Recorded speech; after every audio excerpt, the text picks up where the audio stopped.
चिंचखेड रोडवर पुन्हा घरफोड्यांचा कहर. सोहन पार्कमध्ये 8 घरांवर डल्ला. 8.5 लाखांचा मुद्देमाल लंपास. पिंपळगाव बसवंत प्रतिनिधी. शहरातील चिंचखेड रोड परिसरावर गेल्या काही वर्षांपासून चोरट्यांचे सावट कायम असून पुन्हा एकदा मोठ्या घरफोडीची घटना समोर आली आहे.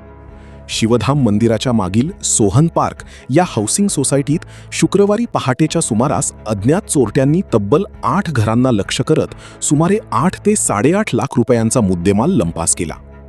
प्राथमिक माहितीनुसार चोरट्यांनी मध्यरात्रीच्या सुमारास बंद असलेल्या घरांची रेकी करून काही घरांच्या खिडक्या फोडल्या तर काही ठिकाणी दरवाजांचे लॉक तोडून घरात प्रवेश केला. या घटनेत 6.5 तोळे सोने, रोख रक्कम तसेच एक 4चाकी वाहन चोरट्यांनी चोरून नेल्याचे समोर आले आहे. 8 घरांपैकी किमान 3 घरांमधून मोठ्या प्रमाणात ऐवज चोरीस गेला असल्याची माहिती पोलिसांकडून देण्यात आली आहे. सोहन पार्क ही नव्याने उभारलेली हाऊसिंग सोसायटी असून येथे बसविण्यात आलेले अनेक CCTV कॅमेरे बंद अवस्थेत असल्याने चोरट्यांना संधी मिळाल्याचे नागरिकांचे म्हणणे आहे. गुरुवारी अनेक कुटुंबे बाहेरगावी गेल्याचा फायदा घेत ही घरफोडी करण्यात आल्याचा अंदाज व्यक्त केला जात आहे. या घटनेमुळे परिसरात भीतीचे वातावरण निर्माण झाले असून चोरट्यांचा तात्काळ बंदोबस्त करावा तसेच सोसायटीमध्ये कार्यरत CCTV यंत्रणा बसवावी अशी मागणी राहुल विधाते, अंकुर आहिर, रमेश खोडे यांच्यासह स्थानिक नागरिकांनी केली आहे. दरम्यान पोलिसांनी घटनास्थळी पंचनामा करून पुढील तपास सुरू केला असून चोरट्यांचा शोध घेण्यासाठी विशेष पथके कार्यरत करण्यात आली आहेत. चिंचखेड रोड परिसरातील वाढत्या घरफोड्यांमुळे नागरिकांमध्ये संताप व्यक्त होत आहे. बसवंत मध्ये चिंचखेड रोड चंद्रभागा नगरच्या बॅक साईडला सोहन पार्क या ठिकाणी चोरी झालेली रात्री आणि 8 घरांची घरफोडी करण्यात आलेली.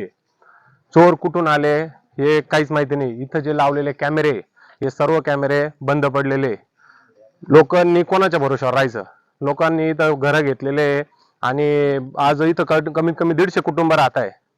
जर जीवित आणि इथं जर झाली असती तर त्याला जबाबदार कोण असतं याचं उत्तर दिलं पाहिजे. आणि याच्या आधी पण इथं बऱ्यापैकी चोऱ्या झालेल्या आहे. एक 7 ते 8 गेल्या 3 महिन्यापूर्वी पण चोरी झालेली आहे. त्याच्यानंतर आज पण रात्री पण 8 घरं फोडलेले आणि मोठ्या प्रमाणात चोरी झाली. याचा प्रशासनाने लवकर त्याचा छडा लावावा.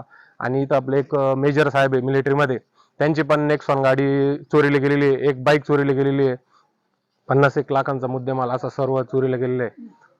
आपण SP साहेबांना पण कॉन्टॅक्ट केला. SP साहेब पण स्वतः या प्रकरणात लक्ष घालतायत. तसेच पिंपळगावचे पोलीस अधीक्षक देशमुख साहेब ते पण या प्रकरणात जातीने लक्ष घालताय. प्रथम पिंपळगाव शहरात जे आमचा चिंचखेड रोडचा जे परिसर आहे, गेले 3 वर्षापासून या रोडला कमीत कमी 300 ते 400 चोऱ्या इथं या एरियामध्ये झालेल्या आहे. छोटे मोठे असे चोऱ्या आहे ज्याची. आणि आज हे खूप मोठ्या प्रकारे सोहन पार्कमध्ये इथं घडलेलं आहे. 8 घरं फोडलेले. इथं 8 घरं फोडणं म्हणजे जोक नाही आहे.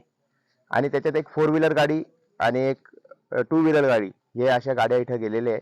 आणि जवळजवळ सोनं आणि काही कॅश पण काफी लोकांचं गेलेलं आहे. आणि इथं जेवढे लोकांनी घरं घेतलेले आहे सगळे EMI भरताय, सगळ्यांवर कर्ज आहे. आणि हे बिचारे आपल्या घामाचा पसीना इथं घालून त्यांनी घर घेतले. का बरं? का इथं यांना सुरक्षा भेटल. पण साधा इथं CCTV कॅमेरे चालू नाहीये. तर सगळे प्रशासनाची हेच मागणी आहे का लवकरात लवकर त्यांनी याच्यावर ऍक्शन घ्या. आणि गावात आतापर्यंत जेवढे चोरी झालेले तर याच्यावर पण त्यांनी शोध घेतला पाहिजे. आणि त्यांचा काही अजून पत्ता झाला नाही. काही भुटे चोर आहे कोण, यांची एवढी डेअरिंग होती कशी म्हणजे चोरी करायची. तर यांचा सगळ्यांचा शोध करून लवकरात लवकर कारवाई केली पाहिजे. पिंपळगावची लोकसंख्या ही लाखच्या पुढे गेलेली आहे. त्याचप्रमाणे चारही बाजूला विस्तार हा मोठ्या प्रमाणात झालेला आहे. लोकांना सर्वप्रथम आम्ही जनजागृती करून कॅमेरे, वॉचमन, नंतर त्याचप्रमाणे ज्या बाहेर जाताना काही सूचना आहेत ते यापूर्वी पण आम्ही दिलेल्या आहेत. आता ह्या जो एरिया आहे पिंपळगावच्या सर्वात शेवटचा एरिया आहे. या ठिकाणी बंद घर हे टार्गेट करून त्यांनी चोरी केलेली आहेत. आणि याच्यामध्ये आमचे फिंगरप्रिंट, डॉग युनिट, त्याचप्रमाणे सायबर आणि ॲडिशनल SP साहेबांनी पण व्हिजिट दिलेली आहेत. त्याचप्रमाणे आमची क्राईम ब्रँच जी आलेली आहेत ती पण वेगवेगळ्या पद्धतीने आम्ही तपास करीत आहोत. यामध्ये गेलेले व्हेकल, त्याचप्रमाणे त्यांनी वापरलेले हत्यार, त्याचप्रमाणे त्यांनी केलेली एंट्री एक्झिट याचा आम्ही पूर्ण अभ्यास करून कुठल्या प्रकारचे ते आरोपी असू शकतात हे कुठली बाहेरची टोळी आहेत का हे काही स्थानिक याच्यामधले कोणी आहेत, या पद्धतीचा तपास करीत आहोत. आम्ही नागरिकांना याद्वारे आव्हान करतो की आपणांना यापूर्वी सुद्धा आम्ही विनंती केली होती की आपण असे आउटसाईड एरियामध्ये राहतात त्या ठिकाणी कमीत कमी आपल्या कॉलनी एरियामध्ये थोडेफार प्रमाणात तरी कॅमेरे लावावेत. त्याचप्रमाणे कमीत कमी एक वॉचमन तरी ठेवावा. आणि आमची जे एक पोलीस व्हेकल आहेत, तर पूर्ण गावाला चक्कर मारताना ती प्रत्येक वेळा 1-2 तासांनी त्या ठिकाणी येऊ शकते. वॉचमनला त्या ठिकाणी भेटू शकते. घर घेताना पहिलेच आम्हाला सांगितलं गेलंय का इथं तुम्हाला सुरक्षा राहतील, वॉचमॅन राहतील. इथं आम्हाला काहीच नाहीये सुरक्षा, इथं काहीच नाही. पुरुष इथं कामाला जातात, लेडीज घरात राहतात.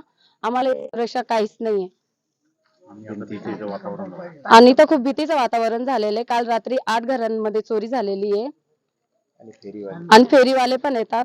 याचे पण काही इथं मागणी नाहीये आणि वॉचमॅन पण नाहीये आणि गेट पण नाही इथं आणि कंपाऊंड पण नाही इथं आणि कॅमेरे पण आहे, पण ते पण बंद कॅमेरे आहे. पैसे घेतलेले 50,000 रुपये डिपॉझिट, ते पण काहीच नाही कामाचे.